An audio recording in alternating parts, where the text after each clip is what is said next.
Relation between electric field intensity and potential gradient. Electric field intensity and potential gradient, हमारे पास दो methods हैं इसके। First method right easy है अगर आपको डिफरेंशिएशन इंटीग्रेशन आती है। पहले इस मेथड से पहले आपके बैक ऑफ द माइंड आपको फॉर्मूला याद होना चाहिए, और फॉर्मूला क्या होता है ये याद कर लीजिए, उल्टा चलोगे तो इजी होगा, minus DV by D R. इसका मतलब क्या है, इसका मतलब समझो। इसका मतलब है, देखो हम इतने सारे डेरिवेशंस होते हैं हम भूल जाते हैं करना क्या है। तो this is the way which I have kept at the back of my mind, मतलब मेरे को फॉर्मूला पता है minus DV by D R, इसका मतलब मुझे पोटेंशियल को डिफरेंशिएट करना है, ये मतलब है ना इसका। तो अब मैं क्या करूंगी, start with potential that is k q by r. मेरे को ये आंसर पता है, डिफरेंशिएट करो d v by D r, d v by D r is k q d by d r of r की power minus one, k q differentiation सबको पता है, पावर आगे आर की power minus two that is minus k q by r square, and what is this e, so DV bye d r is equal to minus e. So अब ध्यान से सुन लीजिए इसको, electric field is negative of anything divided by distance, उसे बोलते हैं gradient. क्या बोलते हैं इसे? तो इलेक्ट्रिक फील्ड और potential by distance is gradient, is electric field is negative of potential gradient. Number 2 point, बहुत इंपॉर्टेंट पॉइंट है कि इलेक्ट्रिक फील्ड नेगेटिव साइन आ गया ना, ये बोल्ड लेटर में लिख लो, 1 मार्क, बहुत क्वेश्चंस है। Direction of electric field is always in the direction of decreasing potential, direction of electric field is always, erase कर दो इसको, direction of electric field is always in the direction of decreasing potential. अब आपको कल मैंने बताया था electric field scalar है, इलेक्ट्रिक फील्ड वेक्टर है, सॉरी, पोटेंशियल कैसा है? स्केलर। लेकिन क्योंकि ये वेक्टर है तो दूसरी साइड को भी वेक्टर होना पड़ेगा, इसलिए gradient is always a vector quantity. Gradient कैसा होता है? Gradient is a vector quantity, ठीक है। सुनाओ, सेकंड मेथड इसका जो है, जो बोर्ड में आया हुआ है, आप बोर्ड में अगर कोई पर्टिकुलर मेथड आता है तो आप उसी मेथड से करेंगे, मेथड दो ही है हमारे पास। और अगर कोई पर्टिकुलर मेथड नहीं आता तो आप किसी भी मेथड से उसको कर सकते हैं। तो second method is, this is second method, first method I have already done. तो सेकंड मेथड में मैंने क्या लिया, दो इज ये method, it's a beautiful method, और इसमें से ही हमारे पास बहुत सारे क्वेश्चंस निकलते हैं। इस मेथड में हमने क्या करा है, ये ए है, ये बी है, ये एक इक्विपोटेंशियल सरफेस है और वो दूसरा इक्विपोटेंशियल सरफेस है, इसका पोटेंशियल बी है और इसका पोटेंशियल बी माइनस डी है। Just try to have a look at this diagram, बहुत कुछ है इस डायग्राम में, आपको यहीं से पता चल रहा है कि इलेक्ट्रिक फील्ड डिक्रीजिंग पोटेंशियल की डायरेक्शन में जा रहा है, ये मैंने बताया था ना। तो आपको ये चीज ध्यान रखनी पड़ेगी, इलेक्ट्रिक फील्ड डिक्रीजिंग, और टेस्ट चार्ज को हम opposite to direction of electric field ला रहे हैं। ये दो चीजें बहुत इंपॉर्टेंट है न्यूमेरिकल्स के लिए भी, ठीक है। और ये देखो ये ऐसा है, ये ऐसे पढ़ा है, ये इसका पोटेंशियल v है, इसका पोटेंशियल v माइनस dv, इन दोनों के perpendicular distance is dr। Perpendicular distance क्या है दोनों के बीच का? dr। और हमने टेस्ट चार्ज को b से a तक लेके आए हैं, जो डायग्राम में है वही थ्योरी बनेगी। टेस्ट चार्ज को b से a तक लेके आए हैं, इलेक्ट्रिक फील्ड a से b तक जा रही है, मतलब हम टेस्ट चार्ज को अगेंस्ट द इलेक्ट्रिक फील्ड लेके आ रहे हैं। तो work done from b to a will be equal to wa minus wb। Work done a से बी तक क्या आ गया?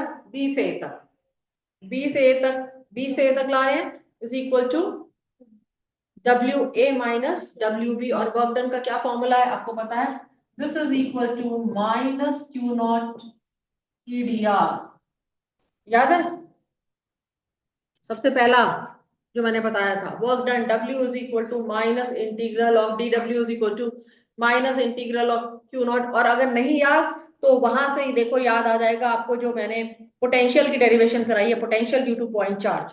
तो मेरे पास W A minus W B by Q naught is equal to minus E D R. ये क्या होता है? Potential W by, what is W by Q naught? Is potential A से बी तक जा रहे हैं, इसको VBA लिखेंगे minus EBR। Done. This is, इसको कैसे लिखते हैं, VA minus VB is equal to minus EDR। VA की वैल्यू क्या है, V, और VB की वैल्यू क्या है, V minus DB is equal to minus EDR। इसको कैंसिल, गड़बड़ हुआ यहाँ पे, माइनस की जगह प्लस आ जाएगा, ये माइनस साइन बाहर है ना। तो we have E is equal to minus DV by DR। और बहुत सारे, ये है दो इक्विपोटेंशियल सरफेसेस से क्वेश्चन आया हुआ है, ये बोर्ड का क्वेश्चन आया हुआ है। अगर आपको दो इक्विपोटेंशियल सरफेस दिए हुए हैं, एक का पोटेंशियल V, दूसरे का V माइनस DV, तो वर्क डन से स्टार्ट करो एंड यू विल। अब डायग्राम में क्या था, electric field is in the direction of decreasing potential, ठीक है। याद रहेगा, इलेक्ट्रिक फील्ड वेक्टर है, पोटेंशियल स्केलर है, लेकिन ये पूरा वेक्टर है। Electric field is in the direction of decreasing potential. अब यहां से जो क्वेश्चंस बनते हैं, बहुत इंपॉर्टेंट, पहला क्वेश्चन लिखते जाओ, case 1, if E is 0, V क्या होगा, और ये 1 मार्क क्वेश्चन आया हुआ है। अगर E 0 है, ठीक है, अगर E को मैं 0 कर दूं, so this is minus DV, और DV इज 0 और B is equal to constant, because जब आप इसको इंटीग्रेट करोगे तो इंटीग्रल ऑफ V क्या आएगा। तो याद रखना, जिस सरफेस पर भी, जिस सरफेस पे इलेक्ट्रिक फील्ड 0 है, उसमें पोटेंशियल क्या होगा, कांस्टेंट। उसमें पोटेंशियल क्या होगा, कांस्टेंट। और इसका एग्जांपल क्या है, कंडक्टर। कंडक्टर है, कंडक्टर के अंदर इलेक्ट्रिक फील्ड 0, पता है ना, लेकिन पोटेंशियल कांस्टेंट होगा। ऐसा नहीं है कि अगर E 0 है तो V भी 0 होगा। बहुत ही इंपॉर्टेंट क्वेश्चन में से है ये। तो इसका मतलब क्या हुआ, जहां पे इलेक्ट्रिक फील्ड 0 है वो पोटेंशियल कांस्टेंट हो गया। इसका मतलब ये क्या बन गया, इक्विपोटेंशियल सरफेस। क्या बन गया, उल्टा चलेंगे, अगर ये इक्विपोटेंशियल सरफेस है तो इसके अंदर इलेक्ट्रिक फील्ड 0 है, लेकिन पोटेंशियल इसका कांस्टेंट है, पोटेंशियल इसका कांस्टेंट है। तो हमारे पास कुछ प्रॉपर्टीज होती हैं इक्विपोटेंशियल। अगला लिख लो टॉपिक, प्रॉपर्टी, ये लिख लिया, ये सब लिख लो। E 0, V constant means equipotential surface. तो कुछ जो प्रॉपर्टीज है इक्विपोटेंशियल सरफेस की, मैंने कल भी बताई थी और ये बोर्ड में भी आई हुई है, कि नंबर 1, आपका दो इक्विपोटेंशियल सरफेस कभी भी इंटरसेक्ट नहीं करेंगे। Two equipotential surface they can never intersect because equipotential surface किसके परपेंडिकुलर होता है, कल क्या बताया था, equipotential surface is perpendicular to electric field. तो मतलब इलेक्ट्रिक फील्ड के परपेंडिकुलर है या इलेक्ट्रिक फील्ड उसके परपेंडिकुलर है, अब हमें पता है, क्योंकि कोई दो इलेक्ट्रिक फील्ड लाइंस नहीं इंटरसेक्ट कर सकती। तो क्योंकि अगर दो इक्विपोटेंशियल सरफेसेस इंटरसेक्ट करेंगे तो इलेक्ट्रिक फील्ड की इंटेंसिटी की दो डायरेक्शंस हो जाएंगी, विच इज नॉट पॉसिबल। तो इलेक्ट्रिक फील्ड इंटेंसिटी की दो डायरेक्शंस हो जाएंगी, which is not possible. Number 2 point जो मैंने कल बताया था, इक्विपोटेंशियल सरफेस पे चार्ज को एक पॉइंट से दूसरे पॉइंट तक लेके जाने में कोई वर्क नहीं करना पड़ता है, ठीक है, वर्क डन इज 0। तीसरा पॉइंट, इलेक्ट्रिक फील्ड हमेशा परपेंडिकुलर होता है इक्विपोटेंशियल सरफेस पे। चौथा पॉइंट, इक्विपोटेंशियल सरफेस जहां पे इलेक्ट्रिक फील्ड स्ट्रॉन्ग है वहां पे पास पास होते हैं, जहां पे इलेक्ट्रिक फील्ड स्ट्रॉन्ग है वहां पे पास पास होते हैं, और जहां पे इलेक्ट्रिक फील्ड दूर है वहां पे दूर दूर होंगे, right. Next we have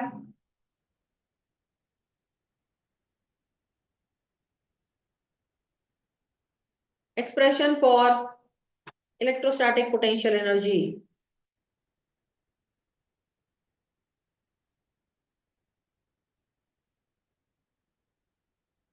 Expression for electrostatic potential energy उस सिस्टम में जिसमें दो चार्जेस हैं, कंटेनिंग टू चार्जेस। पहले में कंटेनिंग टू चार्जेस, ये देखिए ए बी,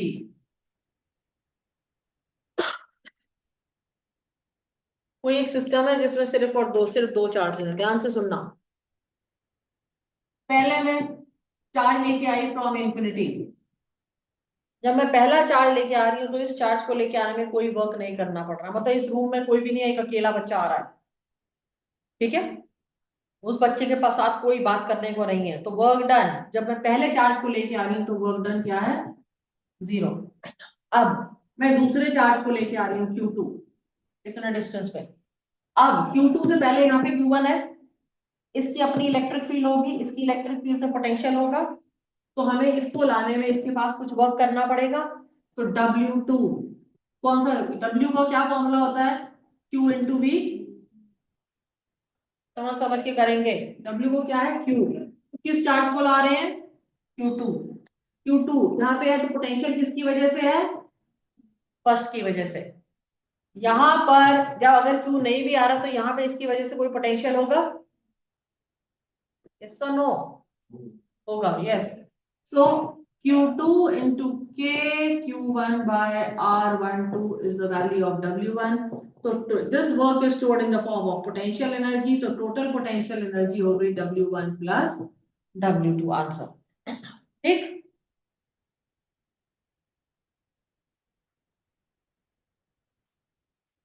इसको V1 कर लीजिए या VA भी कर सकते हैं। V पर निकालना है ड्यू टू A, ठीक, ए बी पे निकालना है ड्यू टू ए, हो गया। अब अगला सेम टॉपिक लिखिए, due to N possible, due to N charges, एक सिस्टम में जिसमें एन चार्जेस है,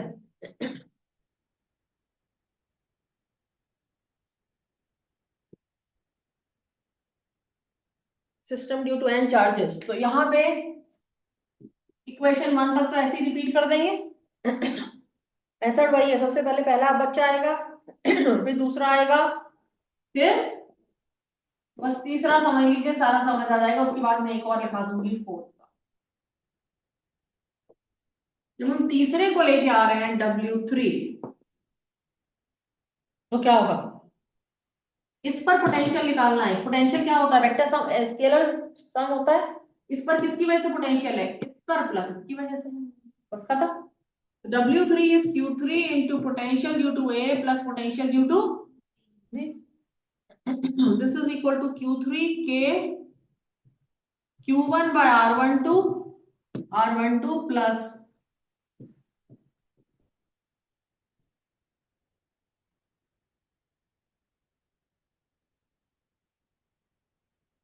इस पर निकालना है इसकी वजह से, तो ये क्या हुआ R23,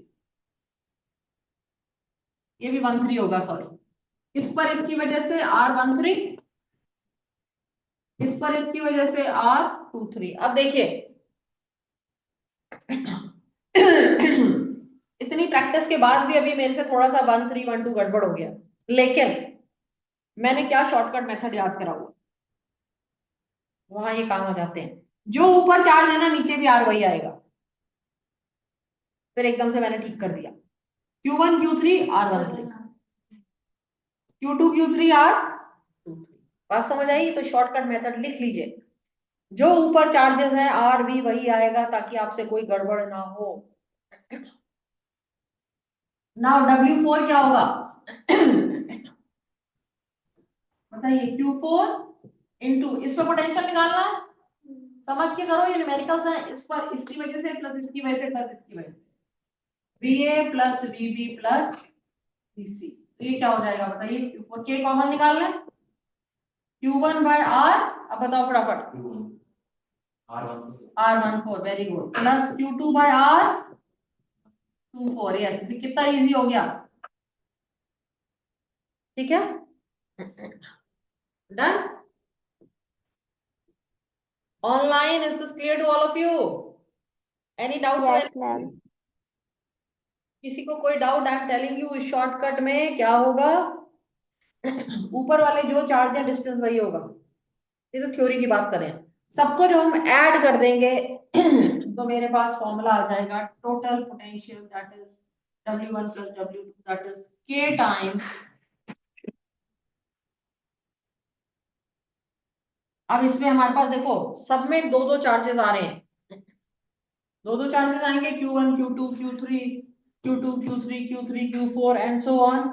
तो ये भी ऐसे लिखना पड़ेगा आपको, QI QJ double sigma I is equal to 1 to N, I is not equal to J over R I J और यहाँ पे टर्म हाफ लगा देना। अगर ये समझ आता है वेल एंड गुड, नहीं तो आप कुछ मत करो, सबको ऐड करके लिख दीजिए, you will get the answer. यहाँ पे I1 to n, I is not equal to j and j is equal to 1 to n। इसका मतलब क्या है, देखो जब आप सबको ऐड कर रहे हो, सुन लीजिए, सबको ऐड करने पर आपके पास कोई यहाँ पे Q11 आ रहा है, Q22 आ रहा है, Q33 नहीं आ रहा। नंबर 2, मेरे पास 31 आ रहा है, कोई 13 आ रहा है? इन तीनों में ही देख के बता दो मुझे, मेरे पास 31 है, 13 है? नहीं है। तो जब हम यहाँ पे सिग्मा लिखते हैं तो ये सारी डबलिंग हो जाती है। इस सिग्मा में 13 भी आएगा, 31 भी आएगा, तो उसके लिए एक तो मैंने हाफ लगा दिया। अब जब हम ये सिग्मा की खोलते हैं ना, ओपन करेंगे, तो इसमें आएगा Q11, Q1, लेकिन मेरे पास यहाँ पे कोई Q1 नहीं है, Q2 नहीं है, तो इसीलिए मैंने यहाँ पे लिखा I not equal to J। मैंने क्या लिखा? I not equal to J। ठीक है। और अगर किसी को और इजी करना है तो आप इसको ये भी लिख सकते हो, K टाइम सिग्मा, जो आपको इजी लगे, I is equal to 1 to n, J is equal to I plus 1 to n। J को हम, अगर I1 है तो J2 से स्टार्ट होगा, I2 है तो J3 से स्टार्ट होगा, उसमें कोई डबलिंग नहीं होगी, QI QJ by R J। दोनों लिख लीजिए, या ये जो आपको याद करने में इजी हो। अब नेक्स्ट आपने यहाँ पे क्या देखा, पोटेंशियल एनर्जी है product Q1 Q2 by R, product. तो यहाँ पे जो इसका ग्राफ बनता है, ग्राफ U वर्सेस R का, it will be like this. यहाँ पे Q1 Q2 ग्रेटर देन 0 है, मतलब दोनों का या दोनों पॉजिटिव चार्जेस हैं या दोनों नेगेटिव हैं। और अगर Q1 Q2 लेस देन 0 है तो ये ग्राफ बन जाएगा, मतलब ऑपोजिट चार्जेस। इसमें चार्जेस ऑपोजिट है और इसमें चार्जेस सेम नेचर के हैं। डन। ये जो टॉपिक था ना, ये किसमें था? In absence of electric field, topic में लिख लीजिए, in absence of electric field. कई बार आया हुआ है 1 mark question, in presence of electric field. लिख लो, potential energy in presence of electric field. Important है, वेरी इंपॉर्टेंट।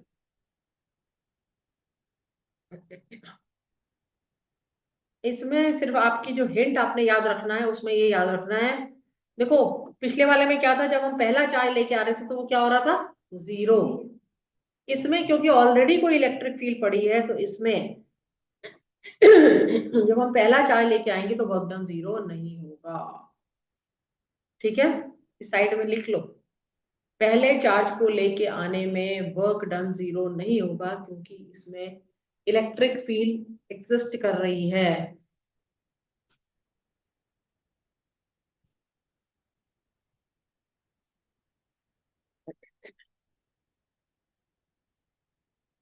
पहले के लिए वर्क डन का Q1, दूसरे के लिए Q2, इसका मतलब इतने डिस्टेंस पर, और तीसरा दोनों का कॉम्बिनेशन तो है ही है जो हमने,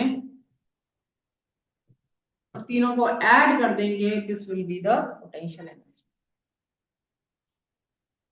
पहला को लाने में वर्क डन 0 नहीं है, इंफिनिटी से ला रहे हैं, फिर दूसरे को, फिर दोनों का कॉम्बिनेशन, राइट। तो टोटल आंसर जो होता है एडिशन ऑफ ऑल द 3 होगा।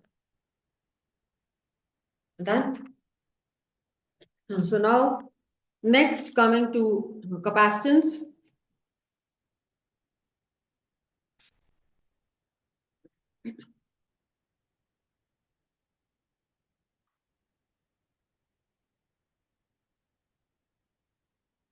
कैपेसिटेंस जब हम करते हैं तो हमारे पास पहला टॉपिक होता है, सिंपल डेफिनेशन है, डाइलेक्ट्रिक। सबको पता है डाइलेक्ट्रिक क्या होता है?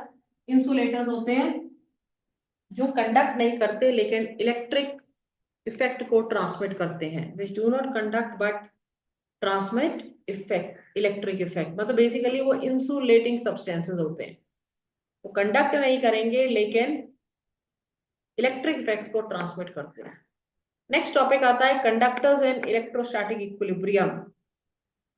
क्या होता है कंडक्टर्स इन इलेक्ट्रोस्टैटिक इक्विलिब्रियम? इसमें कुछ नहीं है, इसमें जितना हमने पढ़ा है उन सबका हम ब्रीफिंग कर देंगे। पहला मतलब कंडक्टर अगर इलेक्ट्रोस्टैटिक इक्विलिब्रियम में पड़ा है तो उसकी प्रॉपर्टीज क्या होंगी। पहली प्रॉपर्टी है जो net electric field inside the conductor होती है वो जीरो होती है। ठीक है, net electric field inside the conductor क्या है, जीरो। और इसका सिंपल कंसेप्ट क्या है, बाहर एक्सटर्नल फील्ड है ई एक्सटर्नल, इस पॉजिटिव की वजह से यहाँ नेगेटिव, इस नेगेटिव की वजह से यहाँ पॉजिटिव, ये एक्सटर्नल इलेक्ट्रिक फील्ड है, ये इंटरनल।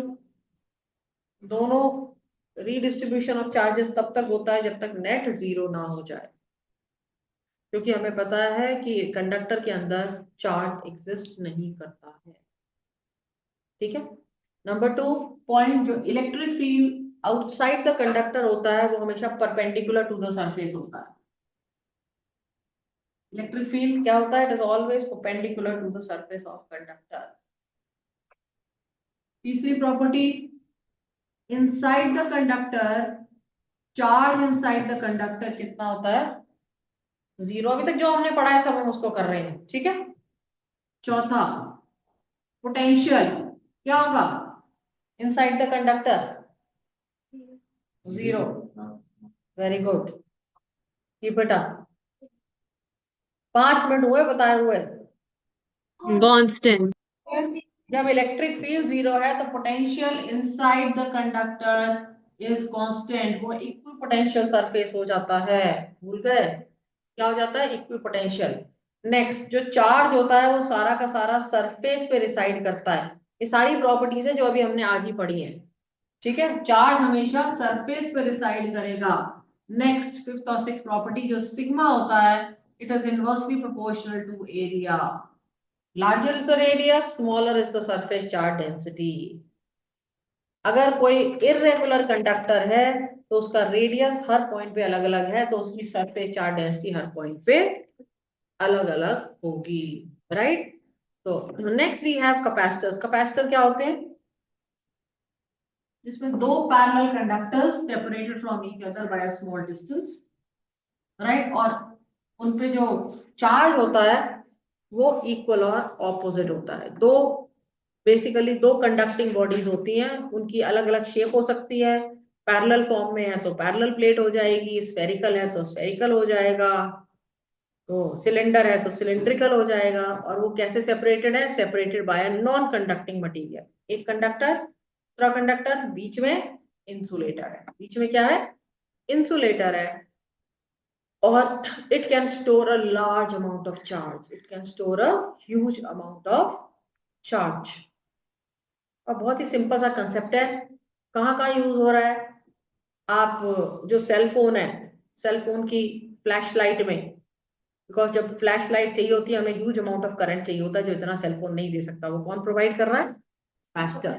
फैन को स्टार्ट होने के लिए ज्यादा करंट चाहिए जो नहीं मिलता, कैसे मिलेगा, कैपेसिटर। टुल्लू पंप आपके घर में है, स्टार्ट होने के लिए कैपेसिटर। तो बहुत ही, कई बार हमारा फैन चलना बंद हो जाता है, उसकी स्पीड स्लो हो जाती है, तो सबसे पहले देखो ऐसे ही मत इलेक्ट्रिशियन को दे दिया करो कि इसकी वाइंडिंग खराब हो गई, वो आके कुछ भी कहता है, उसको बोलो सबसे पहले कैपेसिटर चेंज करें।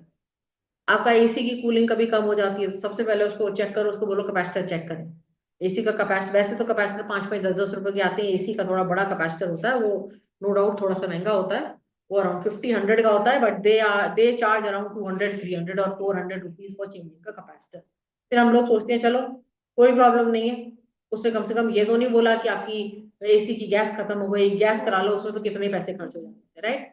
सो सिंपल सा कंसेप्ट है, जो सिंबल है कैपेसिटर का ये है, नॉर्मल कैपेसिटर का सिंबल, इस पे पॉजिटिव इस पे नेगेटिव, और अगर ये आ गया तो ये आ गया वेरिएबल कैपेसिटर। ये क्या है, वेरिएबल कैपेसिटर। और कैपेसिटर का कंसेप्ट क्या है, जो चार्ज होता है, charge given is proportional to potential. जितना हम चार्ज देते जाएंगे किसी बॉडी पे, उस बॉडी का पोटेंशियल उतना बढ़ता जाएगा। So Q is equal to C into V, और C को बोलते हैं capacitance, capacitance of a conductor. So C is equal to Q by V, coulomb पर वोल्ट और farad, this is the unit.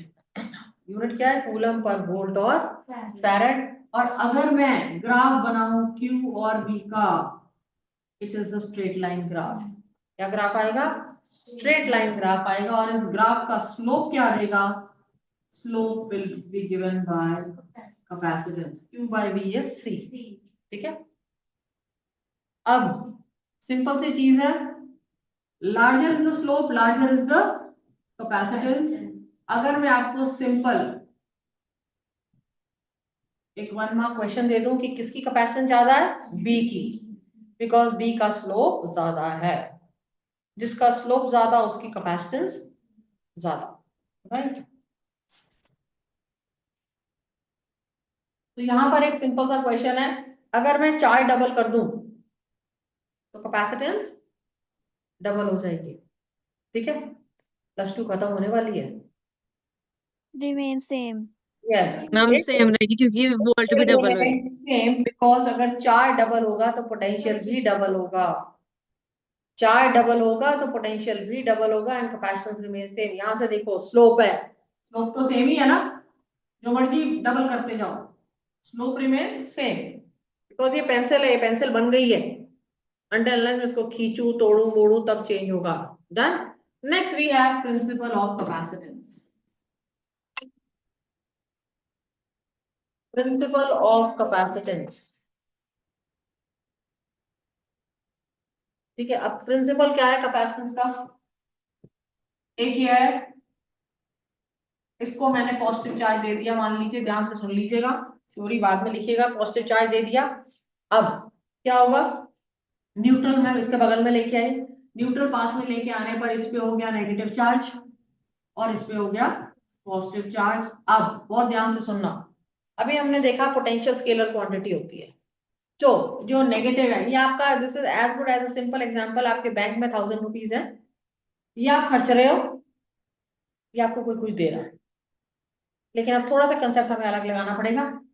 ये नेगेटिव पोटेंशियल, नेगेटिव चार्ज इसके potential को कम करेगा, नेगेटिव साइन है, ऐड होके कम हो जाएगा, और पॉजिटिव इसके पोटेंशियल को बढ़ाएगा। लेकिन नेगेटिव साइन क्योंकि ज्यादा पास है, इसका इफेक्ट ज्यादा है, इसका इफेक्ट कम है।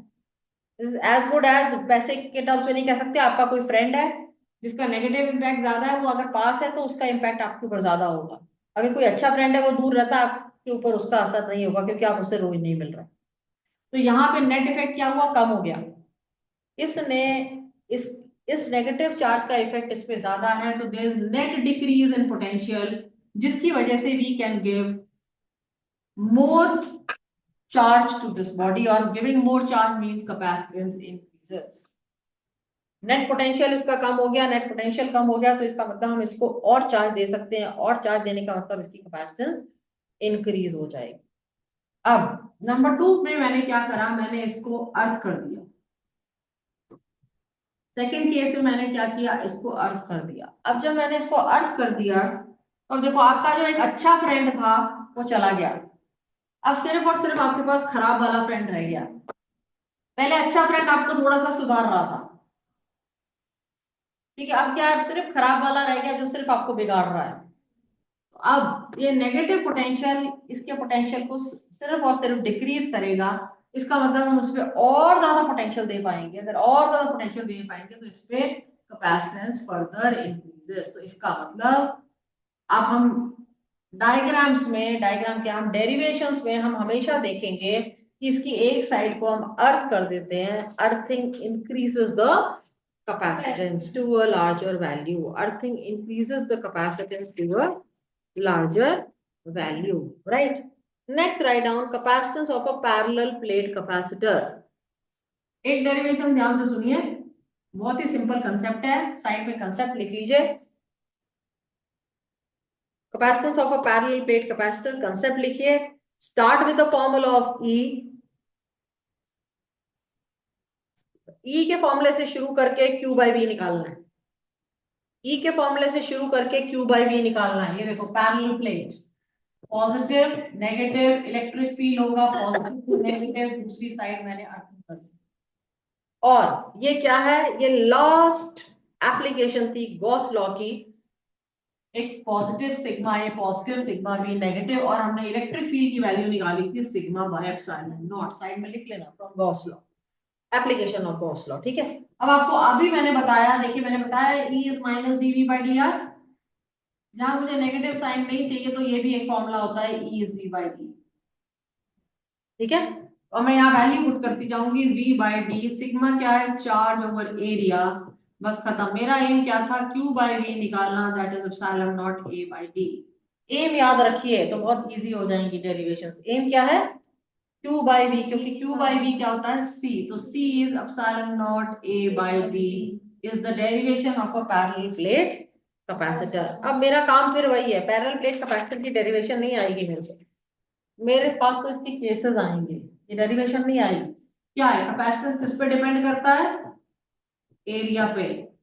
ठीक है, directly proportional to area, inversely proportional to distance, दो प्लेट्स के बीच का डिस्टेंस बढ़ाओगे।